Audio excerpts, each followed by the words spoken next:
Are you curious about Gestalt language processing? You are not alone. Join me, Corinne Smoose, and speech therapy PD for our podcast, The Gestalt Get Together. Our episodes try to balance the enthusiasm and excitement about GLP and its associated intervention ideas, as well as a healthy dose of skepticism about how to understand and integrate this paradigm shift into your career and the field at large. We hope that you can get together with us to learn more about Gestalts. Welcome to the Speech Link. I'm your host, Shar Beauchart, and I invite you to listen and learn practical strategies from experienced experts to take your therapy to the next level. Behavior is an interesting thing. It's so very important that our kids listen and focus in order to learn. Thing is, some kids look like they're listening, but they're not focused. Other kids, it's obvious. They're climbing onto the table or crawling under it. They're not listening or focused. This is an area we're typically not trained in until now. Hold on as we learn some amazing techniques to manage some of our most challenging cases. Here we go. Hi, everybody. I want to welcome everybody here. And I'm so excited that Adina is here with us. And I'd like to talk a little bit about her. First, I would like to formally welcome you all to our live video SpeechLink podcast, sponsored, of course, by speechtherapypd.com. And of course, you are very welcome to participate. Just type your question into the chat, and when appropriate, I'll read it out loud, and our guest will respond. Now, I am Shar Beauchart, your speech-language pathologist host, where we connect and link with outstanding professionals in our field. And the goal is to dig in and discover practical information and ideas so that we can improve what we do, so that our clients can improve what they do. And to help us do that, here is some information about our guest today. Adina Soclof is a speech-language pathologist who earned her Bachelor of Arts degree in history from Queens College, and then her master's in communication sciences from Hunter College, and both are in New York. She works with children in the public school setting and is the founder of ParentingSimply.com, where she provides parenting classes. In addition, she's a presenter of professional development workshops for speech-language pathologists, teachers, and other health professionals via video courses through speechtherapypd.com and through, I think it's PDR resources or pdresources.com, and in-person courses through the Bureau of Education and Research, BER. In addition, she is the author of Parenting Simply, Preparing Kids for Life. Whoa, that's a heavy-duty challenge. Welcome to the Speech Link, Adina. Welcome. Thank you so much for having me. I'm so excited because I listened to the Speech Link, and then when you called to invite me to be a guest, I was like so honored. So thank you so much. I so enjoy this podcast. So Thank you. Thanks so much. Thank you very much. Well, I'm excited that you're here, and I know that you are talking with us about working with behaviors, aberrant behaviors of children kindergarten through 12th grade, and what we can do to alter our behavior and our words so that we can help them shape their behavior so they can learn. What are aberrant behaviors that interfere with learning? And I know you had mentioned to me one time that you did a survey, and that seemed really interesting. You might want to share some of that with us. It sounds so important that I did a survey, but really I just posted on Facebook in one of the speech therapy groups, and I said, give me your worst behaviors. And they did. So I have it written down here. So I'll just give you some of the behaviors that therapists are dealing with. So kids who drop to the floor, they hide under the table, they retreat inside their shirts, they purposely sabotage games. So they'll make up rules so that they'll win, or they'll bully you or their peers to play games their way, sparking inappropriate conversation, escalation of inappropriate behavior, making inappropriate noises. It's like I felt so bad, oh my gosh. we deal with so much. Purposely getting things wrong or mispronouncing words wrong, even just resting their feet on a peer's chair, right? So things like that. You want to hear more? One that you left out that I remember happening very frequently is that kids will just sort of lay on the table, just sort of, I think I'm just going to lay on the table here. And there's so many of them. And I was kind of chuckling because I've seen a lot of those. I've experienced a lot of those. And, I'm going to say some of them are kid behaviors. But, you walk into most classrooms and they're not doing those things. I often wondered, is it partially because we are in a smaller classroom or in a smaller, group, or maybe even individually? The expectations are, we're working on something that they're having difficulty with. I mean, let's just face it. Words are probably not their favorite thing in the world. It's usually, video games or playing outside or maybe even art. Our kids are really kind of into those types of things, but speech and language, probably not so much. So we're asking them to do some difficult things or things that maybe even they don't like. So they're in an environment that we're playing games, So I've wondered, when is it aberrant? When is it just sort of normal kids responding to their environment and so on? Do you have any words of wisdom for that? I believe that I don't know if I could call it aberrant. I feel like every behavior sends a message. So all those behaviors that we just talked about, it's probably avoidance. They're trying to tell you that they don't want to be there. Any of the other behaviors, let's just what did we just say? Like bullying their peers to play games their way. Yeah, so that's like also like, it's a lack of confidence. It's a lack of social savvy, social skills. All of these behaviors are saying, help me. I need help. Help me figure this out, or, help me learn how to deal with challenges, or can you make me feel comfortable here? I think that they're all cries for help. Okay. Little messages. Yes. Little messages. Okay. All right. Good. Okay. And that makes sense. So do I look at if this is a consistent thing that's happening, every time the child comes in? Are they doing this, like that bullying the kids and so on? Or is that just maybe something that, in a response to something that just happened on the playground or something that happened in class? Am I looking for consistency of these different types of behaviors? Or does it matter? I think kids like a variety of behaviors. They like to act out in different ways. So, but again, I think what you were saying, that clue, like, you'll have a kid who's maybe cooperative, and then one time he'll come in like really upset. And then you're like, wait a second. And then you have to do a little detective work. Like, wait, what just happened? Like, okay, he's just coming from recess. Something's going on. He's just coming from lunch. Something's going on. So, right, you do have to do some detective work if it's like kind of a new behavior. Or again, I guess they are kind of, I guess it's both. Sometimes they're consistent and sometimes they're not. Yeah, kids like to surprise us. So yeah.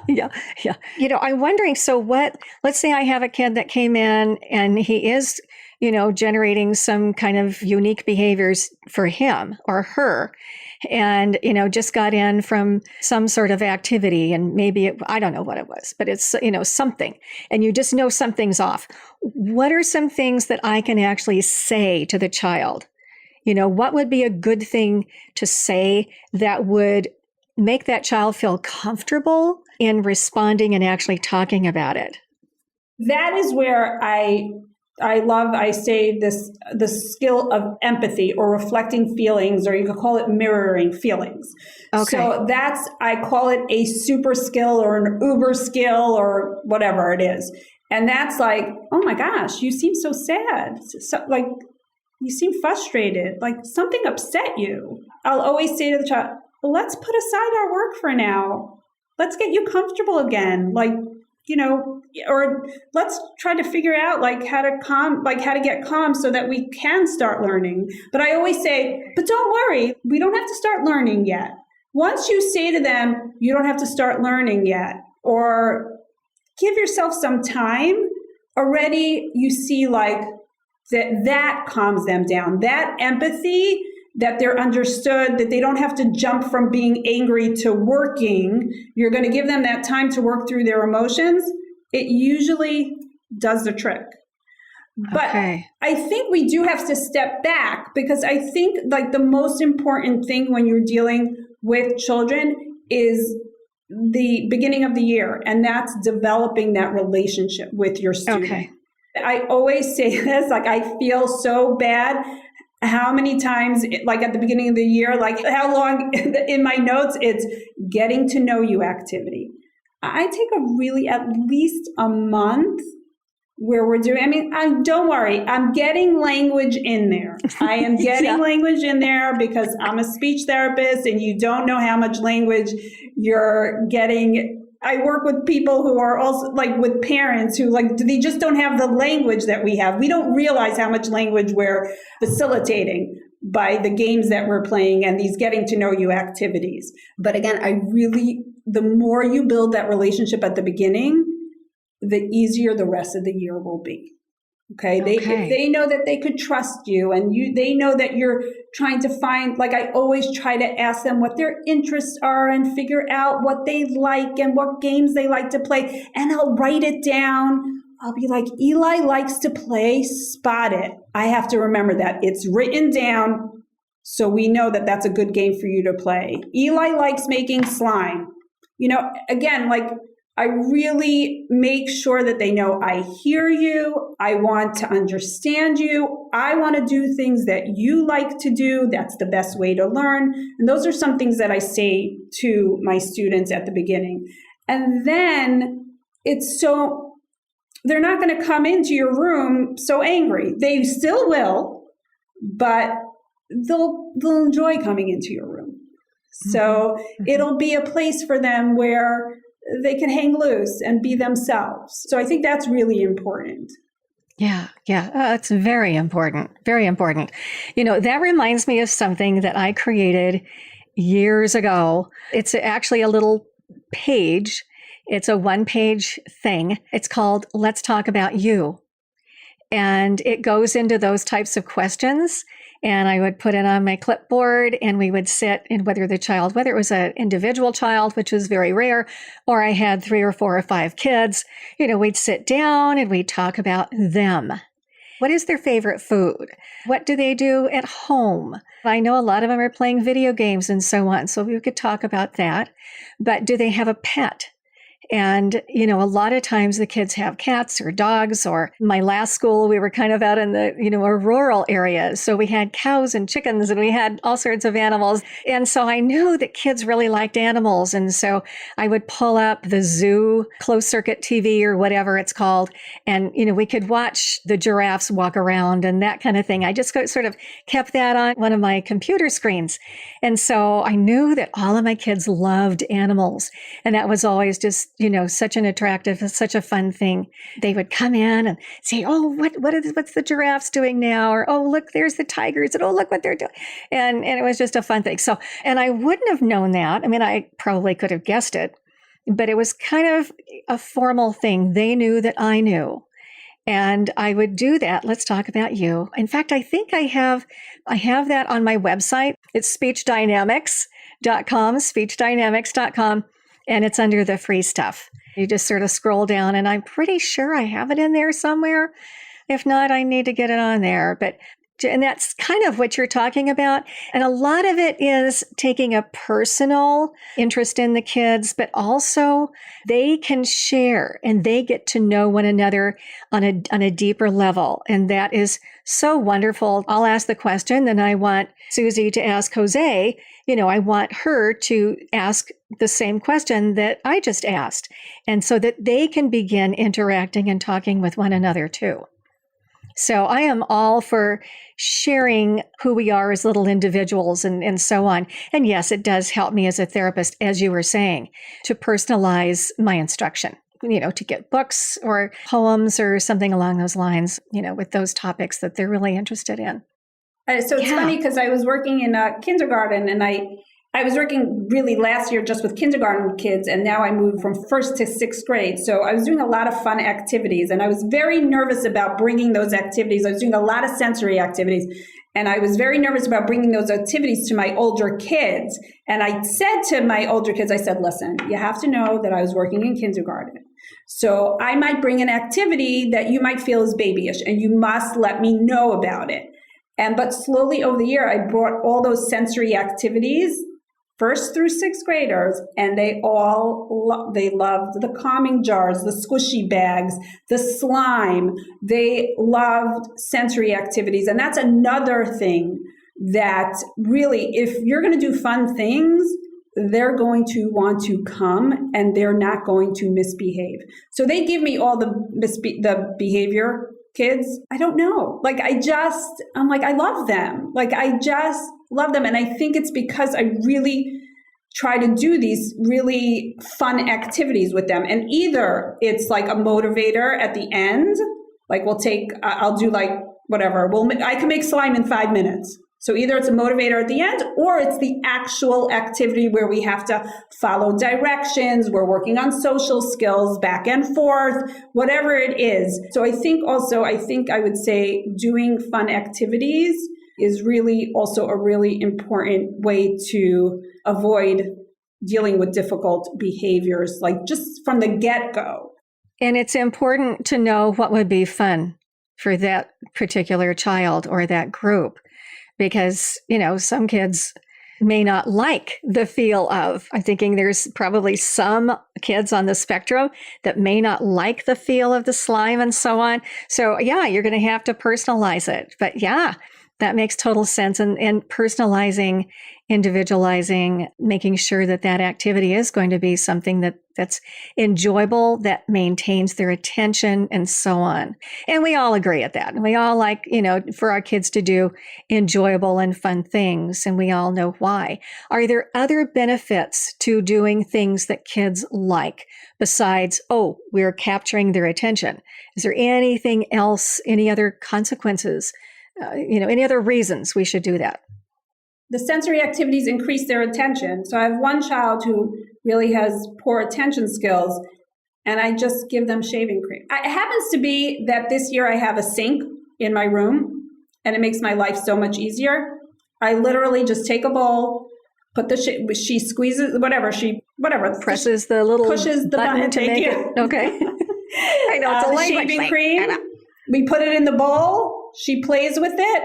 And we do the rest of our activities while she's playing with the shaving cream. All of a sudden she attends, she's able to focus.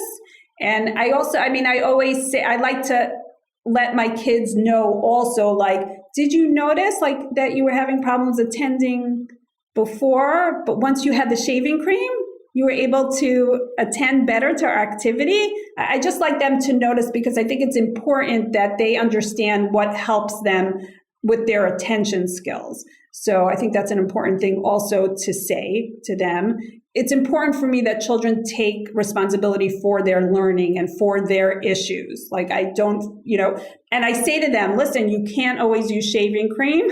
I say, yeah, your mom's not going to always let you use shaving cream. So we could find other ways to help you increase your attention. It's something that, maybe even just washing your face and playing with water might help you.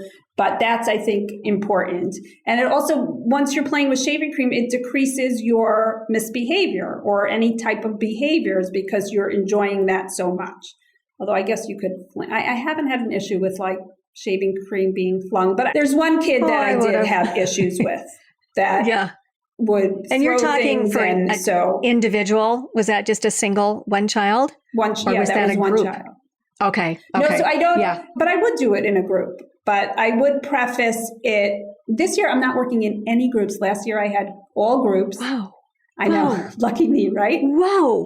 Everything is one-on-one. Oh, but last year I worked in groups, so I would, but I preface it, I'll say to kids, we're doing this. It's a special activity. If anybody feels that they can't handle the shaving cream or they're going, or we'll review the rules beforehand. We'll review the rules right before we squeeze that shaving cream. I keep it very under control. And basically, I feel like if you do that, then you'll have kids that listen. Or they'll reduce the behaviors, just like gently reviewing the rules and knowing that they're going to have that fun activity. If they do behave, then I think that that's really important. Okay, so you're talking about the rules as far as the do's and the don'ts. And if you do a don't, then here's a consequence. Do you go that far? I never really get to that point where we have to have that consequence, but I would. All right. Oh no, we're forgetting the rules. Shaving cream is gone. You know what? And it might be a while until we're able to do this again. Okay. Oh, it's too bad. I'm so sad. I'm so sad that we have to do this. Come on, let's go. Let's get this cleaned up. People are flinging it. Okay. So again, and whenever you want to give a consequence, it's got to be gentle.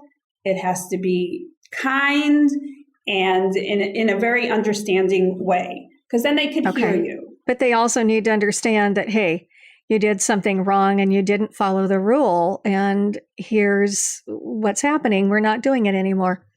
Okay. And I will say, if, the next time around, the next time I meet with them, I will also say, guys, remember what happened with the shaving cream? Today we're doing something else because we're not using the shaving cream because of what happened. And I just want to remind you of that. And I know today is going to be a better day. I know the materials that we're going to be using might be a little bit messy, and I know we're all going to remember the rules. Let's review the rules of this.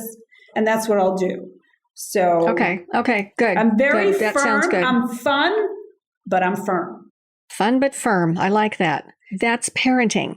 Yeah, there's a little bit of parenting in there. Yeah. Yep. Now you were talking about this sensory piece, and now are you also talking about using manipulatives and that type of thing? Are you heading that direction, or you're talking shaving cream or little things that you put together? So they could use any manipulatives that they want, as long as they use it appropriately. If they're not throwing it, if kids are going to start fighting, it's gone. So they know that. And I'll tell them, I'm like, I love when you use that squishy ball. That helps keep kids calm. That helps us really focus. Okay. If we're not going to play with it appropriately, it has to go away. I need to let you know that at the beginning, right? And then maybe we'll list what's inappropriate and what's appropriate. You could role play with them. Oh my gosh, they love role playing. I'll take the manipulative and throw it across, I'll pretend to throw it. I'm like, do you think that that's a good way to play with it? And they'll be like, no, and so hopefully, hopefully but they generally do. And they love when you're playful. I guess that's another thing. Be playful. Okay. And again, I think it's also a social skill, learning the rules. What are the rules, and role playing what the rules are, what you can do and what you can't do. Kids love that. And I also do that with, if kids, the teachers tell me that they're saying, shut up, or another therapist is telling me that, they're using inappropriate language, then we'll discuss that. A big one is not being able to hear no. I love the Julia Cook book. Julia Cook has amazing books, which she has, if you go online and you look at her books. Okay. But if you want to look up a recipe in the meantime, go look up a recipe in the meantime. If you need something for dinner. Something calming like ice cream. That's good. That's good. Yeah. So Julia, her name is Julia Cook. If you go to her website, she has books for almost every social skill that you want to teach. One of the books that she writes, she has a personal space camp.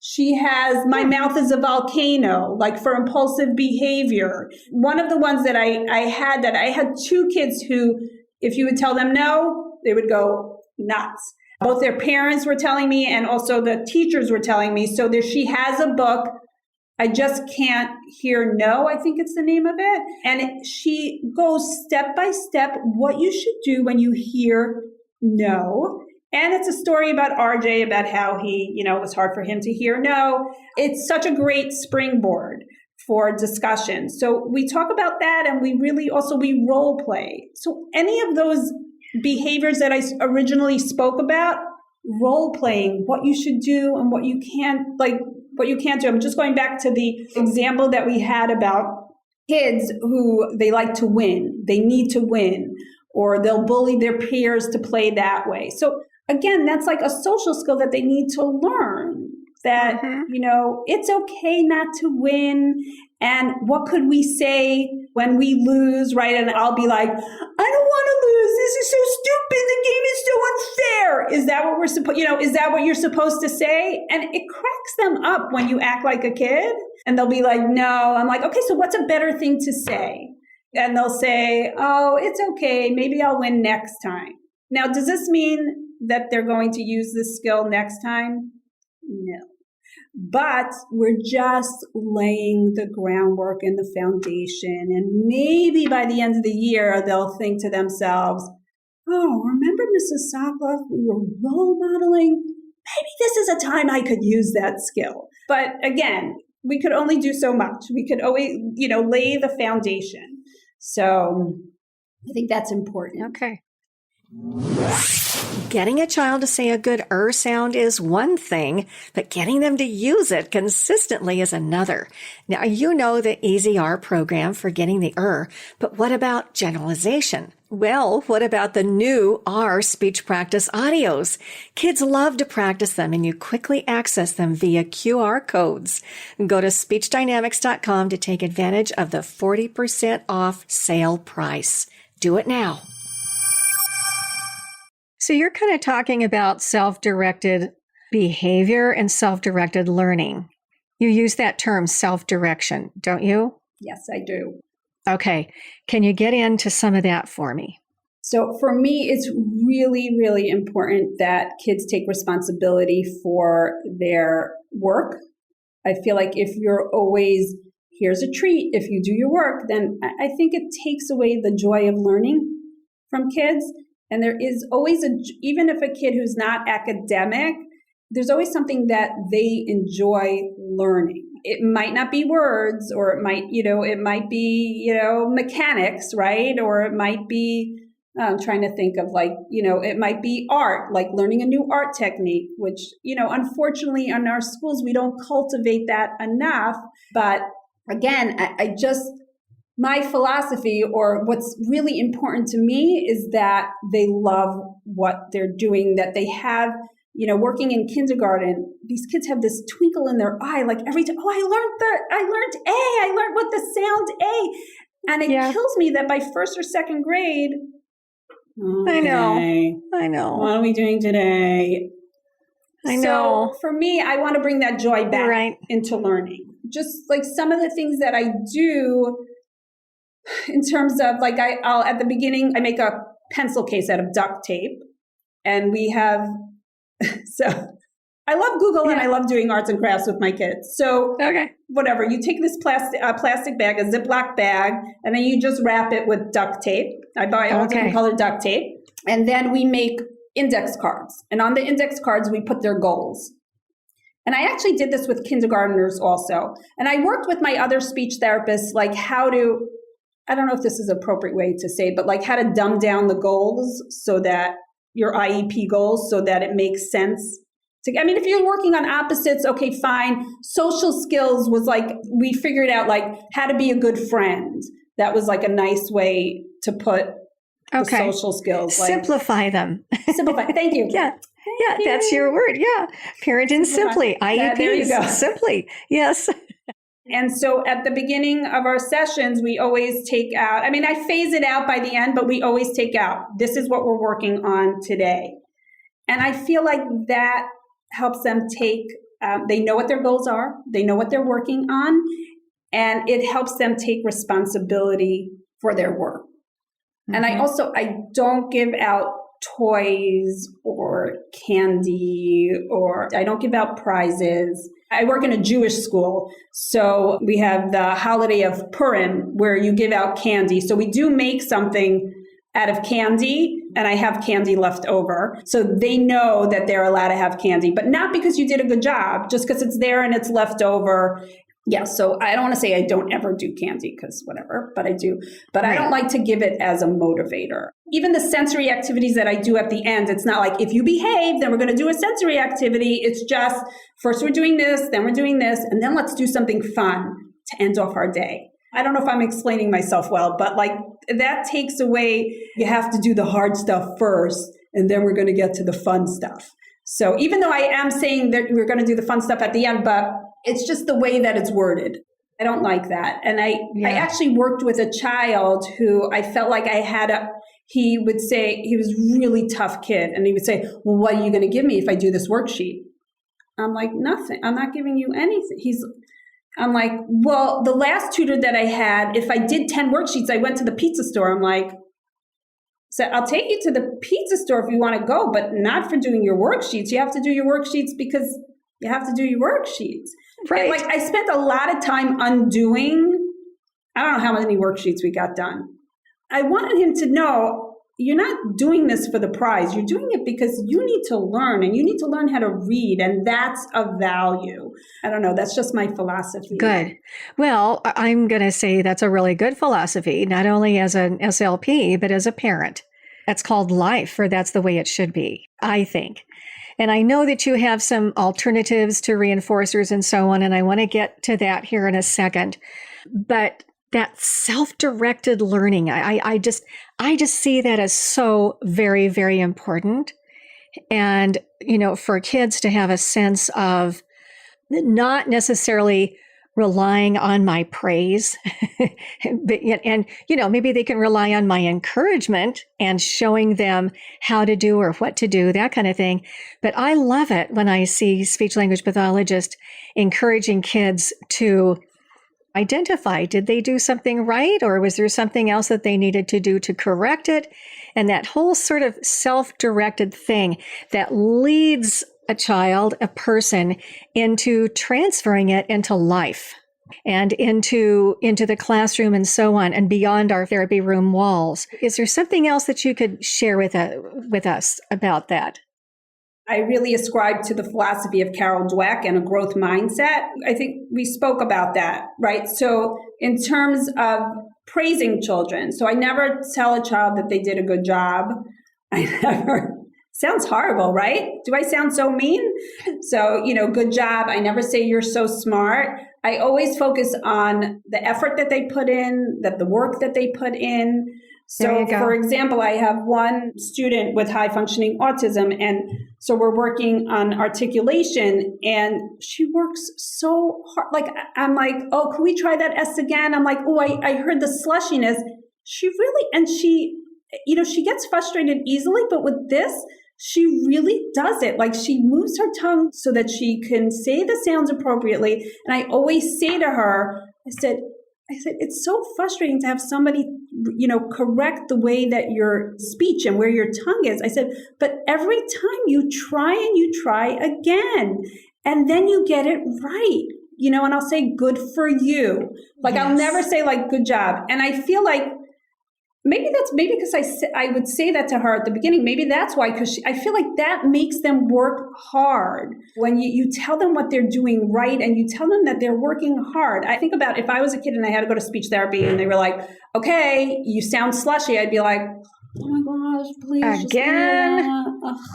Like, I've done this whatever. 8 million times. Yeah. And so the fact that they do it is a big deal. So the fact that they sit when they have such poor attention skills, the fact that they're concentrate. So I have one child who has poor attention skills and he tries so hard to attend. And I'm like, I see how hard you're working to attend. You have one eye on our work, but you also have one eye on the window. Look at you. Look at that. Look at what you're trying to do. And I think that that's so important to just focus on, the work that they are doing and the work that they are putting in. So I just, I don't know. I want them to appreciate themselves, and I want them to appreciate the hard work that they're doing, even though it might seem like it's so silly to us. Like, of course they should sit and of course they should attend, but no, they're kids. So yeah, they're kids, they're little people. Yeah. Oh, okay. All right, great. I love all of that. And it's something that I don't know if any of us learn this type of behavior shaping and communicating with the kids. I don't know if we learn any of that at the university level. Just to sort of maybe change the direction just a bit here, I'm wondering, when did all of this start for you? I mean, you have kids, right? So Yeah. I'll tell you that, first of all, I was always, as a kid and as like a counselor in camp, and just, I was always attracted to those people who knew how to talk to kids, or that kids were drawn to. And I was always like, what's their secret sauce? Like, what's their magic? And they're always, there's that teacher who just, and even as a speech therapist, I was just drawn to people. Like, I would just observe in classrooms. Like, when I was picking up kids, I'd be like, that's a good teacher. What is she doing? And then really what really did it for me was my sister gave me the book, How to Talk So Kids Will Listen by Adele Faber and Elaine Maislish, which is a fabulous book. And again, if I have to use the word dumb down again, I'm sorry. Simplify. They simplify, they make it user-friendly. It's after like reading the book and doing more research on it, their communication techniques are techniques that psychologists and social workers use in talk therapy. Just mirroring, reflecting feelings. And they brought it to parents, and they did it in a beautiful way. And that's where I got it started. And I actually took off many years as a speech therapist to raise my kids. So I went to a workshop on this How to Talk So Kids Will Listen, this book. And I had a lot to say. I had read the book. I was using it at home. It was so valuable. I was really connecting with my own kids. So I went to the workshop and I had a lot to say, yada, yada, yada, whatever. I probably bored everybody to tears. And they're like, oh, the know-it-all in the class. Will she shut up already? I mean, whatever. No. The person who was running the workshop, she was moving. There were two people who ran the workshop. So one was moving, and the other facilitator said, would you like to run the workshops with me? It's like, are you crazy? I'm like, I use it at home, but I'm still yelling at my kids. I promise you. I'm like, but they asked me to facilitate, and I loved it. Like, I found my calling. And then the parents, so many of them were professionals. Like, many of them were speech therapists, occupational therapists. Many of them were social workers. They're like, wow. Adina, we're using these techniques professionally. You need to start giving these classes for professionals. And again, I'm like, no, what? That's crazy. No. And then I developed just my own, like, I guess I collect, like people collect dolls, or they collect, I don't know, art. I like to collect communication techniques, like, things that work. I love that you could say one thing one way and it's like completely wrong, but if you just change like a couple of words around in the sentence, then you can gain cooperation. So yes. I love and if anybody out there has any techniques that, work for them, I love to hear any of those techniques. Yes. Well, do you remember any of the ones that you especially like, that you like to use? So I love to use I statements, right? So instead of saying, you're so wild, you could say, I need children to be sitting in their seats now, right? Mm-hmm. I need legs to be on the floor. I need bodies to be still. So that's like, I statements are great. Also, this is like the prototypical communication skill I talk about. So instead of saying, if you don't behave, you're not going to get a prize, right? Then you say, when children are sitting, then we're going to get our prizes. Even though I said I don't give out prizes. So maybe that's not a good thing, but we get the idea. Yeah. So the if then to when then, and the I statements and things like that. Okay, great. I like those. I like those a lot. And I have used those through the years. And I think especially the I statements really work if you've done your job of sharing yourself and then getting to know the child, so that you have that camaraderie. because the last thing that child wants is to be separated from you. I mean, and I'm talking more emotionally or psychologically, that they want to please you. So So you use the I statement. It all comes back to relationships. And I was just listening to your class that you were giving on building, and you were saying building relationships, how you go and you talk to the teachers at the beginning of the year and you connect with the teachers at the beginning of the year and you compliment them. So it's the same thing.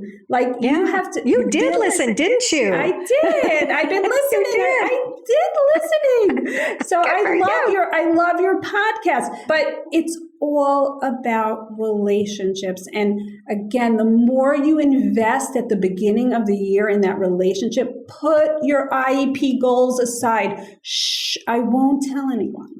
No one will know. Put them aside. And learn about the child, learn what they like, connect with them, have fun with them. So I feel like that's like that foundation, and things will be so much smoother the rest of the year if you do spend that time getting to know them and trying to get the activities that they do like. So I think that's important. Yeah. Oh, yeah, definitely. Now, it sounds like, sort of we're leaning toward a free-for-all kind of thing. But I also think that you probably have some good structure in there as far as how you approach your therapy, what you do in therapy, your direction, that you're going with the kids. You want the kids to know, we're not just having fun and having a game and so on. We're here for a reason.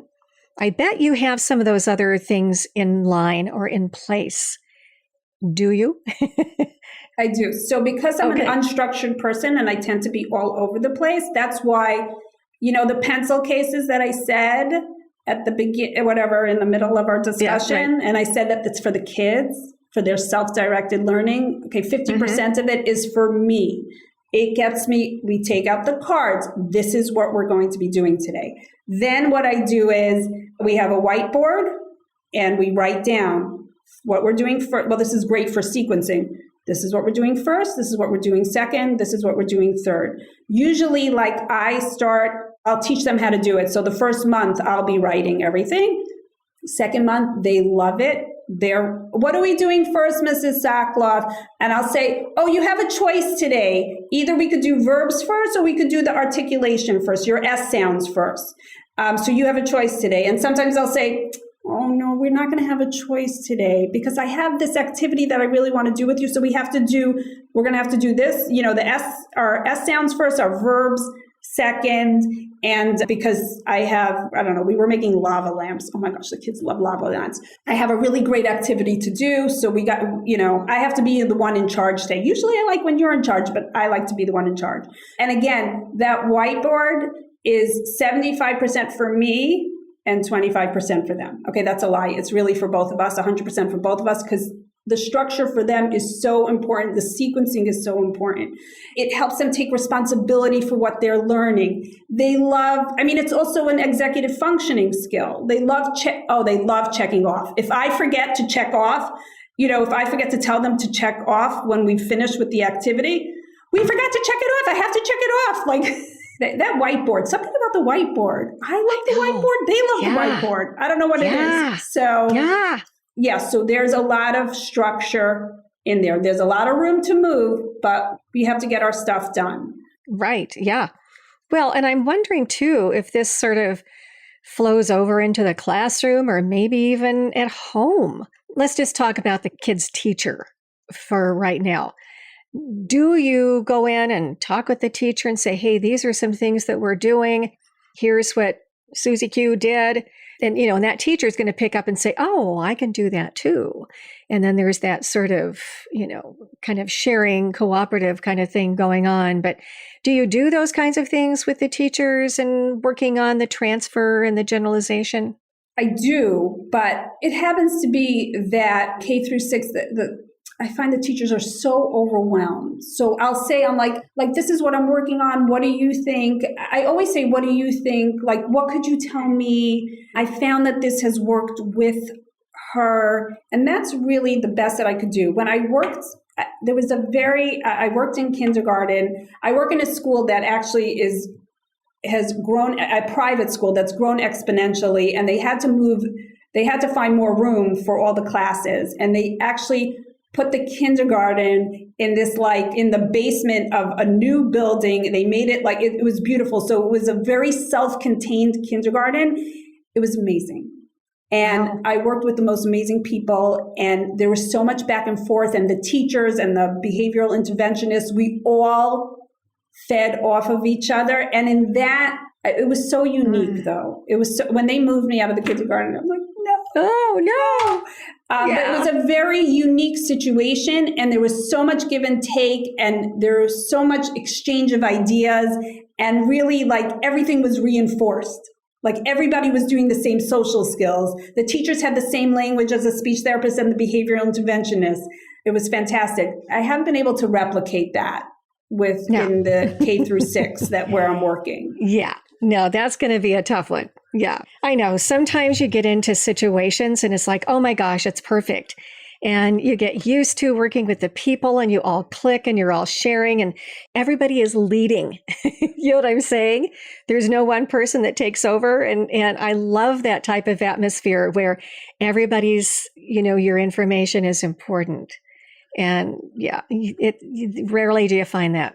It was a dream job. I mean, it was just a dream placement. But again, I say any place they put me, I love the challenge of a behavioral issue. I'm like, okay, how am I going to connect with this kid? I'm going to do it. I love it. I love it. Now, don't you have a website? Do you have a website? I do, parentingsimply.com. So it's mostly for parents, but I'm on Instagram. So Parenting Simply 1. And so a lot of times I'll post there what I'm doing in school. I'm just always I'm always so nervous to post what I'm doing in school. If by mistake, the kid gets into the picture, or I don't know. I could just imagine that I would do something ditzy like that. And I just but still I really try to edit the pictures. So I usually post the fun stuff that I do in my therapy there. So if you want to check Instagram? out Instagram. So it's Parenting Simply 1 on Instagram. Is that 1 or 1? Just the number 1. So number somebody 1. had taken parenting. I don't know. I was a little late to Instagram. I don't like change. I don't like innovation. No, I'm kidding. I was very resistant. I was resistant to Facebook. I was resistant when they told me that I needed to make a website. I'm like, what for? What do I need to make a website for? Right? I know, at every point where it was recommended that I move up in the technological ladder, I'm like, you just want to do what you want to do, right? And all this technological stuff can be an interference. And, I mentioned that, we're going to come back to alternatives for reinforcers and rewards and punishments and so on. I'm thinking maybe we covered it, but is there anything else? You're talking more of the verbalizations and you don't supply at the end. Let's play with this app. Or do you? So I'll tell you, when I first started bringing the iPad I would use the iPad. I had one student who, he couldn't get off the iPad, he only spoke, when am I going to get on the iPad? When am I going to get on the iPad? And at that point I said, done with the iPad. It was so difficult. I just don't use technology in my therapy. During COVID, I did have to, and it was kind of nice, but because I had that experience, I don't know. And it's worked for me, I think it's nice, using the videos for social skills. I'm always so torn. I found other ways to, work on social skills and just using old-fashioned stuff. I'm an old-fashioned kind of gal. Okay. All right. Well, I have one more question for you, and just in a minute or two, and it's more of a life lesson type of thing. But what have you enjoyed most about being an SLP? I love working with kids, and I love language, and I love facilitating language in kids. And when my kids are able to use those, especially like social skills, when you see they're like having successful interactions with their friends because of something that you might have taught them, like that's like the best feeling in the world. So just connecting and making them feel good about themselves. Like so many of these kids, they don't feel good about themselves, or their parents don't feel good about their kids, and talking to the parents and just telling them like, this worked for them and I'm enjoying your child so much. And like, these are her strengths. That's what I love. Yes, I agree totally. And I bet most of us would agree with that. And I know that, this for many SLPs, this has been just a super difficult year. And I'm hoping that we'll be going back into our in-person situations in the fall. And I'm hoping that we get back into, take down the acrylic and get into, personalized instruction. And yeah, there's just nothing like it. There's nothing like it. And I think that's one of the more frustrating things this year is that you didn't have that personalized type of interaction. I was actually in person they closed down the school. Yeah, so we were in person for most of it, and we just unmasked June 2nd. What's today? June 3rd. It was, I think, June 1st. Yesterday. Yesterday we had unmasking parties at school. I didn't see many kids yesterday, but so there were unmasking assemblies. But I was able to work in person most of the year with a mask on, obviously, and plexiglass. Yeah. But you were there. Okay. Well, at least you got to see and be with them, and they got to be with you. And that's a good thing. That's a good thing. Well, Adina, thank you so much for sharing your amazing insights with us. This has just been so much fun. Totally fun. Thank you so much. I'm so happy to be. I love your podcast. I'm so happy. Oh, bless you. Oh, thank you so much. Thank you. I so appreciate that you had me on, and yeah. Yes. Well, thank you for saying yes. So much fun. All right. Yes. Well, good. I'm so glad. Also, I would like to thank all of you for being here and for tuning in and for continuing to get the word out about the SpeechLink podcast. Now it is visual, and it's going to continue to be visual, where you not only learn practical information, but you get your CEUs. And I greatly appreciate all your positive comments and your reviews and your support for all of this. And I was just looking in my computer today and realizing that it has been 3 years since we actually started the SpeechLink. Yes. Oh, wow. Yes, that's a long time. I know. Congratulations. We were actually one of the first speech language pathology podcasts, which is kind of cool. Absolutely. That's embracing innovation. I have to do some more of that. There you go. Yes. Well, but I had help. Speech Therapy PD. Yeah, they did most of the technological stuff. I just said something. So, there you go.